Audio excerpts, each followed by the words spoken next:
Hello students, welcome to my channel. So student, जैसा कि आपके बीए सेकेंड सेमेस्टर में जो आपका मध्यकालीन इतिहास है यानी मेडिवल हिस्ट्री जो आपका है, तो उसकी यूनिट्स मैंने स्टार्ट कर दी है और यूनिट नंबर 5 तक हर एक टॉपिक बहुत अच्छे से समझाकर नोट्स के साथ कंप्लीट करवा दिया है।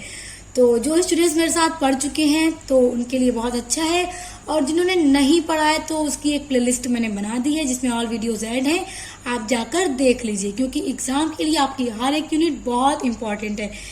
कहीं से भी क्वेश्चंस उठाकर दिया जा सकता है, तो इसलिए अच्छे से पढ़े रहिए। जब आपको मिल रहा है पढ़ने के लिए तो अच्छे से पढ़िए और अच्छे से एग्जाम दीजिए। तो आप देखिए, जो आपका सेकेंड सेमेस्टर मध्यकालीन इतिहास में यूनिट नंबर 6 है, उसमें आपको मराठा साम्राज्य के बारे में पढ़ना है कि मराठा साम्राज्य का उदय कैसे हुआ, किस सन में हुआ, किसने किया, उसका पहला शासक कौन था। तो हर चीज को आज की वीडियो में हम पढ़ने वाले हैं। तो देखिए, मराठा साम्राज्य का जो पहला शासक था वो शिवाजी था, यानी शिवाजी मराठा साम्राज्य के पहले शासक थे। इन्होंने ही मराठा साम्राज्य की स्थापना की थी। तो देखिए, शिवाजी का जन्म हुआ था 1627 ईस्वी में और 1680 में इनकी मृत्यु हो गई थी। तो हम यहाँ से इनके जन्म से लेकर इनके मृत्यु तक के हर एक चीज को आज की वीडियो में पढ़ेंगे। देखिए, जन्म हुआ था अप्रैल में 1627 ईस्वी में। अब कहाँ हुआ था? शिवनेर के दुर्ग में इनका जन्म हुआ था। तो एक छोटा सा प्रश्न बन जाता है कि शिवाजी का जन्म कब और कहाँ हुआ था। तो शिवाजी का जन्म 1627 ईस्वी में शिवनेर के दुर्ग में हुआ था। इनके पिता का नाम था शाहजी भोंसले, जो पहले अहमदनगर के निजाम थे, यानी इनके पिता पहले अहमदनगर के निजाम थे और बाद में ये बीजापुर के दरबार में नौकरी करने लगे थे। और शिवाजी की माता का नाम था जीजाबाई। तो याद रखिए, पिता का नाम शाहजी भोंसले और माता का नाम जीजाबाई था। अब देखिए, शिवाजी का राज्याभिषेक हुआ था वो जून के महीने में 1674 ईस्वी में हुआ था और रायगढ़ के किले में हुआ था। जो रायगढ़ का किला था उसी में पंडित गंगा भट्ट के द्वारा शिवाजी का राज्याभिषेक किया गया था 1674 ईस्वी में। तो ये हर एक डेट को एकदम क्रम में याद करते चलिए कि जन्म कब हुआ, राज्याभिषेक कब हुआ। तो हर एक चीज को याद रखिए। अभी आगे इन्होंने जो जो किले फतह किए, जो जो किले उन्होंने जीते, जिन पर विजय पाई, उन सभी के डेट को भी बताऊंगी। हर एक चीज आपको याद रखनी है। देखिए, शिवाजी का जब राज्याभिषेक हुआ था तो उन्हें जो उपाधि ग्रहण की थी वो उपाधि थी छत्रपति। तो शिवाजी को छत्रपति शिवाजी के नाम से जाना जाता है। तो छत्रपति इनकी उपाधि थी और शिवाजी इनका नाम था। अब देखिए, शिवाजी के पिता शाहजी ने उनको अपनी एक जागीर पुणे दी थी।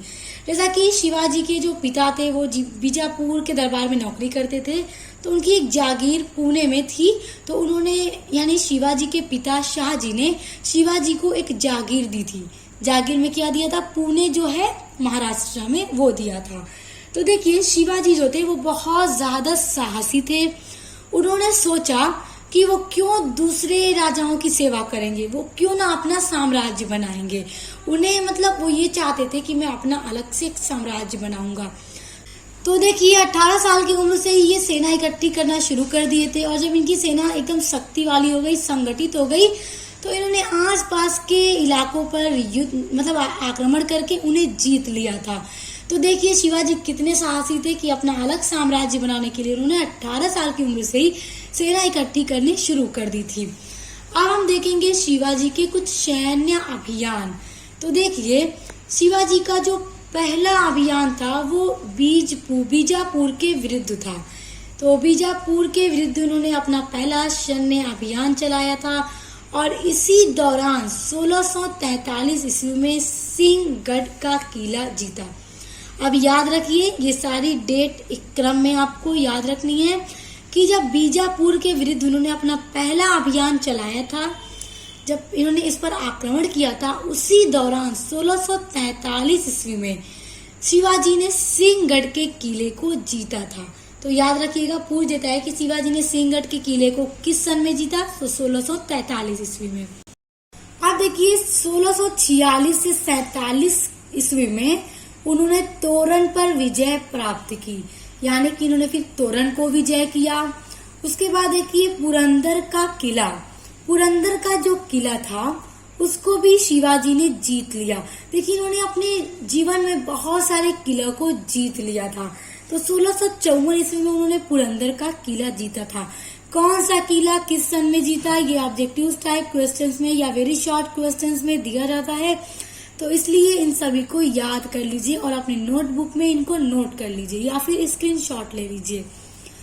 अब देखिए जावली का किला इन्होंने जीता 1656 ईस्वी में। तो देखिए 1654 में पुरंदर का किला जीता, 1656 में जावली का किला जीता और इसके अलावा इन्होंने अन्य कई किलों पर विजय प्राप्त की, जिनमें तिकोना का किला, लवगढ़ का किला, बारामती और चाकन का किला प्रमुख हैं।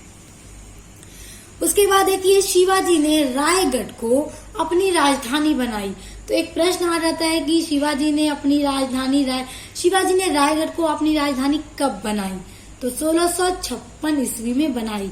कौन सा किला कब जीता, किस सन में जीता, राजधानी रायगढ़ को किस सन में बनाई, ये सब एक सीक्वेंस में आप लोग याद करते चलिए। अब देखिए बीजापुर से संघर्ष। देखिए बीजापुर से इन्होंने अपना पहला अभियान चलाया था। तो बीजापुर से संघर्ष, अब देखिए बीजापुर का सुल्तान शिवाजी को मारने के लिए 1659 में अपने सेनापति अफजल खान को भेजा। देखिए शिवाजी को मारने के लिए जो बीजापुर का सुल्तान था उसने अपने सेनापति अफजल खान को भेजा था। तो देखिए तब क्या होता है कि जब अफजल खान जाता है तो अफजल खान का पूरा इरादा ये था कि शिवाजी को मार देना है और शिवाजी को ये बात पहले से ही पता चल गई थी कि अफजल खान का मतलब जो उद्देश्य है वो मुझे मारना है। तो शिवाजी ने क्या किया कि जब शिवाजी पर उसने हमला करने की कोशिश की तो शिवाजी ने उसके चाकू जो उन्होंने लिया था शिवाजी को मारने के लिए उसको रोक लेते हैं और अपने हाथों में जो बाघ नख पहना हुआ था उन्होंने अपनी उंगलियों में, तो उसी से अफजल खां को मार डालते हैं। तो याद रखिएगा कि वो अफजल खां शिवाजी को मारने आया था तो उन्होंने अफजल खां को ही अपने बाघ नख हथियार से अफजल खां को मार डाला। तो एक प्रश्न आ जाता है कि शिवाजी ने किस हथियार से अफजल खां को मारा था, तो बाघ नख हथियार से। और किस सन में मारा था, 1659। ये देखिए 59 है, 59 है तो 1659 में मारा था। अब देखिए उसके बाद शिवाजी का संघर्ष होता है मुगलों के साथ। तो देखिए मुगलों के साथ शिवाजी का संघर्ष 1657 ईस्वी में शुरू हुआ। तो शिवाजी ने मुगलों के दक्कनी क्षेत्र पर आक्रमण शुरू किया। शिवाजी ने मुगलों का जो दक्कनी क्षेत्र पर था उस पर आक्रमण करना शुरू किया और शिवाजी का मुगलों के साथ जो संघर्ष शुरू हुआ था वो 1657 ईस्वी में शुरू हुआ था।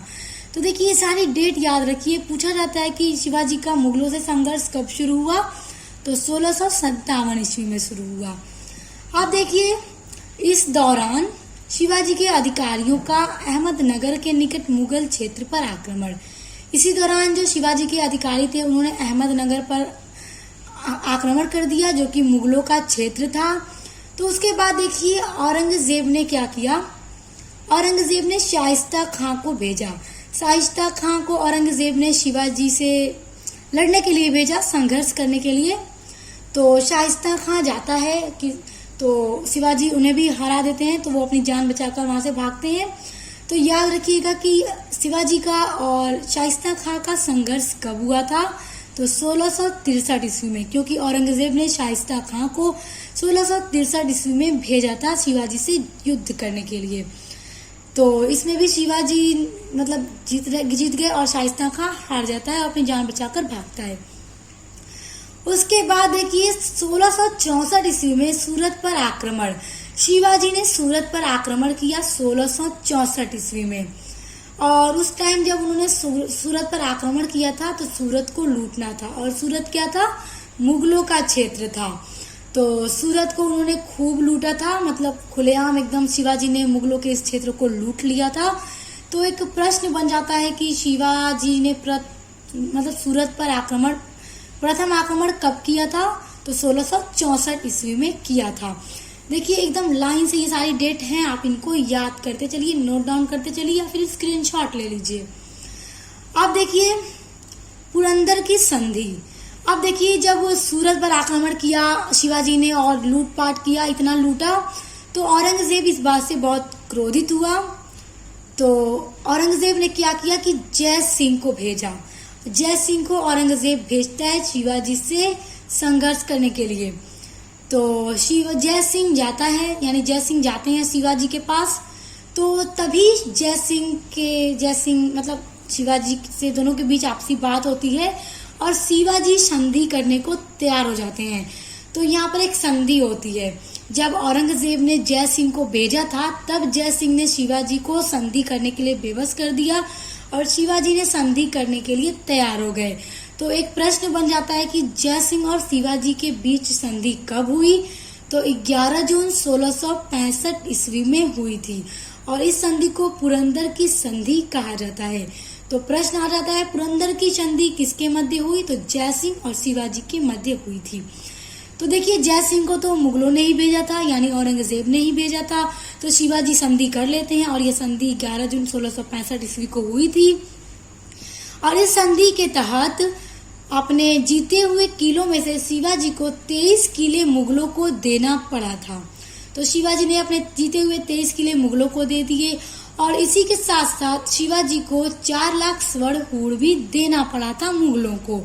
तो याद रखिएगा कि पुरंदर की संधि में शिवाजी को कितने किले मुगलों को देने पड़े? तो 23 किले मुगलों को देने पड़े। इसी तरह से प्रश्न बनकर आते हैं एग्जाम में, इसलिए एकदम दिमाग खोलकर पढ़िए और समझिए। उसके बाद देखिए जब ये संधि हुई थी तो शिवाजी का जो पुत्र था संभाजी, शिवाजी के पुत्र का नाम था संभाजी। तो शिवाजी ने इसी संधि के बाद अपने पुत्र संभाजी को मुगलों की ओर से दक्कन में मुगलों की ओर से लड़ने को भेजा। तो शिवाजी के पुत्र को 5000 का मनसब दिया गया था मुगलों के द्वारा, क्योंकि संधि हो चुकी थी। तो 5000 का मनसब शिवाजी के पुत्र को दिया गया था और शिवाजी ने अपने पुत्र को मुगलों की ओर से लड़ने के लिए भेज देते हैं। अब देखिए औरंगजेब के द्वारा एक बार आगरा बुलाया जाता है शिवाजी को 1666 ईस्वी में, क्योंकि संधि हो चुकी थी। तो शिवाजी को औरंगजेब आगरा बुलाते हैं अपने दरबार में। तो शिवाजी मुगल दरबार में जाते हैं तो 1666 ईस्वी में बुलाया जाता है। तो 1666 ईस्वी में वो मुगल दरबार जाते हैं।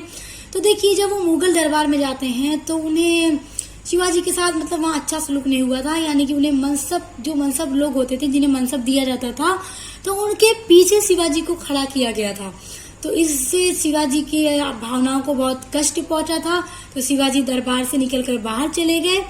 तो उसी के बाद औरंगजेब के द्वारा शिवाजी को कैद कर लिया गया था। तो देखिए प्रश्न आ रहा है कि शिवाजी को औरंगजेब के द्वारा कब कैदी बनाया गया? तो 1666 ईस्वी में बनाया गया था।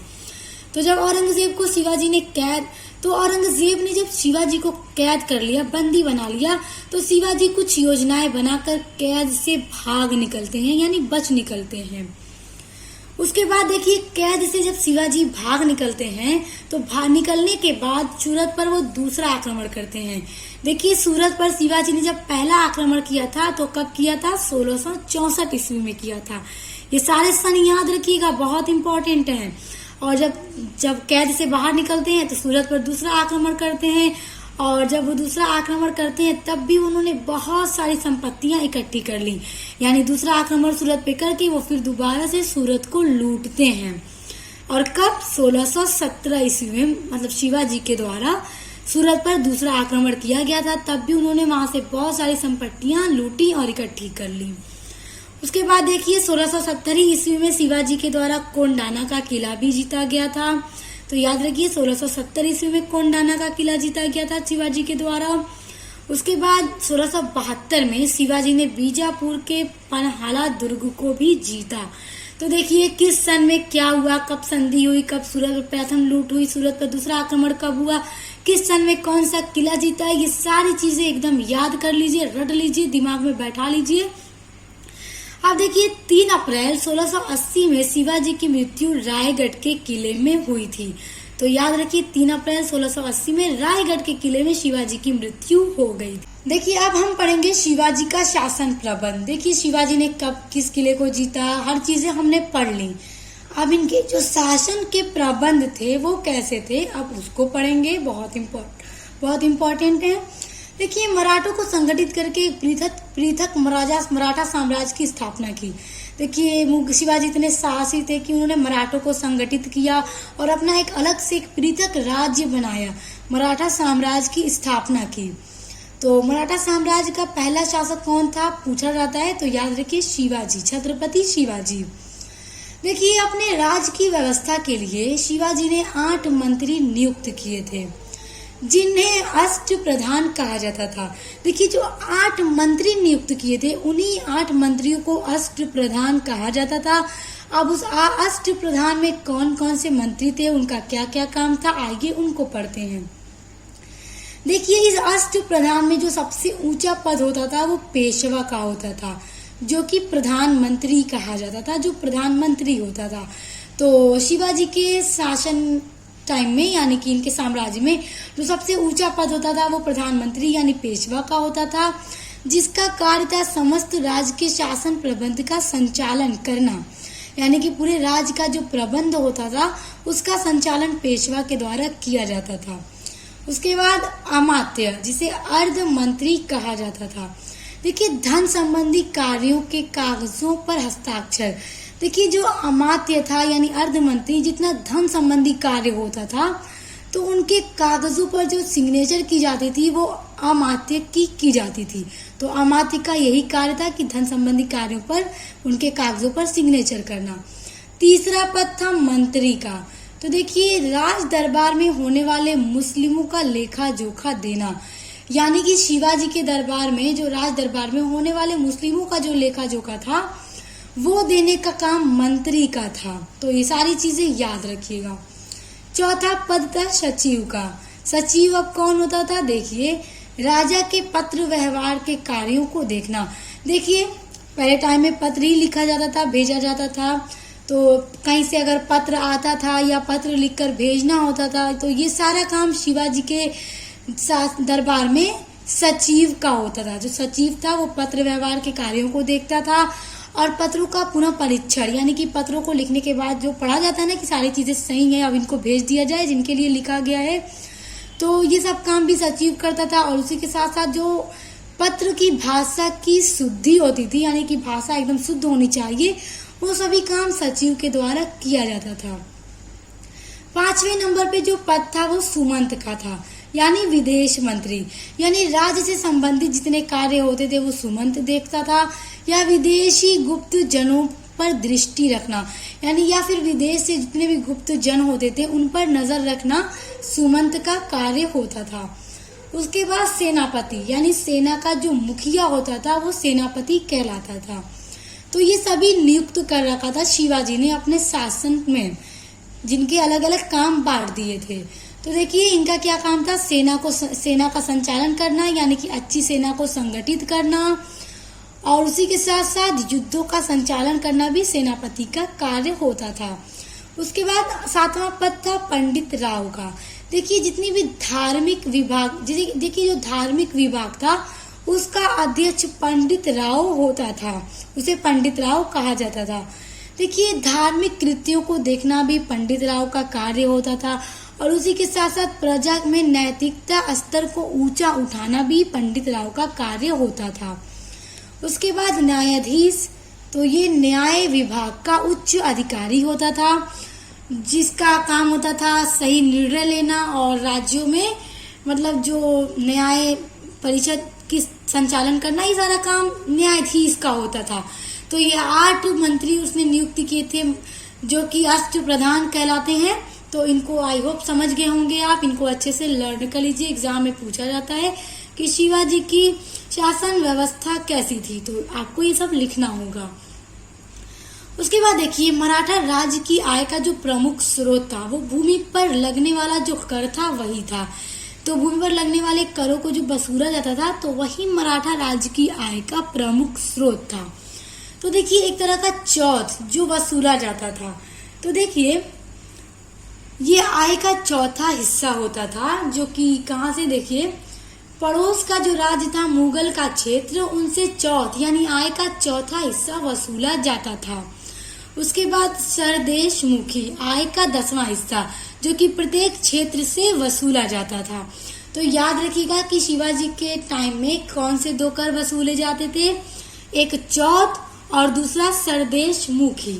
तो एक बार फिर से इसको समझ लीजिए कि चौथ क्या था, कि जो मुगल राज को दी जाने वाली कुल लगान का 1/4 जो भाग होता था उसी को जब वसूला जाता था तो वो चौथ कहलाता था।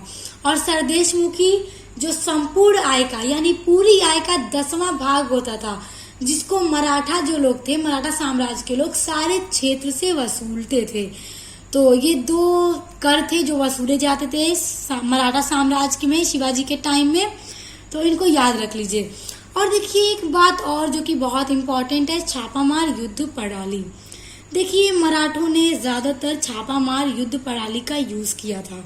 देखिए छापामार युद्ध प्रणाली क्या होती है कि शत्रु के आमने सामने युद्ध न करके पहाड़ियों या जंगलों से छिपकर उन पर पीछे से हमला करना। तो मराठा जो थे, मराठी लोग ज्यादातर मतलब छापामार युद्ध प्रणाली यानी पीछे से ही छुपकर हमला करते थे और फिर भाग जाना। तो इसी तरह से वो लोग इसी तरह की प्रणाली को उन्होंने अपनाया था युद्ध करने के लिए। तो इस छापामार युद्ध प्रणाली को गोरिल्ला युद्ध प्रणाली भी कहा जाता है। तो देखिए आ जाता है कि छापामार युद्ध प्रणाली का अन्य नाम क्या है, तो गोरिल्ला युद्ध प्रणाली। और छापामार युद्ध प्रणाली क्या है कि दुश्मन के सामने खड़े होकर युद्ध न करना बल्कि पीछे से पहाड़ी या जंगलों से उन पर छिपकर हमला करना। तो मराठों ने इस युद्ध को, इस छापामार युद्ध प्रणाली का ज्यादा प्रयोग किया था। तो याद रखिए ये शिवाजी के बारे में हमने पूरा पढ़ लिया।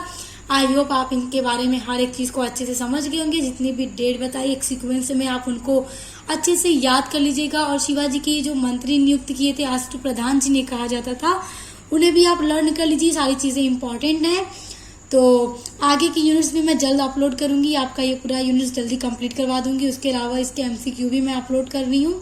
और इसके अलावा स्टूडेंट आपके BA सेकंड सेमेस्टर में अगर आप सोशियोलॉजी पढ़ते हैं, कार्यालय हिंदी और कंप्यूटर पढ़ते हैं या इंग्लिश लिटरेचर पढ़ते हैं, तो इनकी भी पूरी यूनिट्स मैंने कंप्लीट करवा दी है। मॉडल पेपर अपलोड किया है। अगर आप पढ़ते हैं तो उन्हें चेक कीजिएगा। मेरे चैनल पर प्लेलिस्ट चेक कीजिएगा, प्लेलिस्ट मैंने बना दी है।